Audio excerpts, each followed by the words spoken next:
আজ সন্ধেবেলা থেকেই মনটা কেমন ফিশ ফ্রাই করছে। আমি ফিশ ফ্রাই খেতে খুব ভালোবাসি। বলতে গেলে আমি সব রকমেরই খাবার খেতে খুব ভালোবাসি। তো দেখো মা আমার পাশে দাঁড়িয়ে আছে। যত দামি রেস্টুরেন্টেই যাই না কেন, এখানে ফিশ ফ্রাইটা খেতে আমি খুব ভালোবাসি। এখানের খাবারের কোয়ালিটি খুবই ভালো। এখানে প্রায় সব রকমেরই খাবার মোটামুটি পাওয়া যায়। তো চলে এসেছি ফিশ ফ্রাই খেতে। এদিকে আমার বড়মশাই তার চুল ঠিক করতে ব্যস্ত, আর আমি ওয়েট করছি খাবারের জন্য, কখন খাবারটা আসবে, কখন আমি পেট পুড়ে খাবো, এই আর কি। বলতে বলতে দেখো আমাদের ফিশ ফ্রাই চলে এসছে, একেবারে গরম গরম।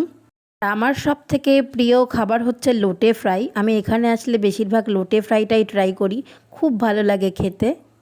ও বড়মশাইও কিন্তু বেশ জমিয়েই খাওয়া দাওয়া করছে আজকে।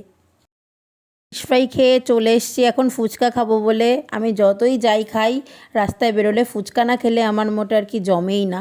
আর বাবা মার জন্য আমরা খাবার প্যাক করে নিয়েছি। তো ফুচকা খেয়ে একটু পরে বাড়ি চলে যাব। এই ফুচকাটার টেস্টটাও অসাধারণ ছিল, মানে এক কথায় চুমু পুরো। আমরা বাড়িও চলে এসেছি ঘোরাঘুরি করে, খাওয়া দাওয়া করে। এই দেখো আমার বাবা মা দাঁড়িয়ে রয়েছে, বাবা মাও তোমাদের একটু টাটা করে দিল। তো চলো, আজকের ভিডিওটা এটুকুই।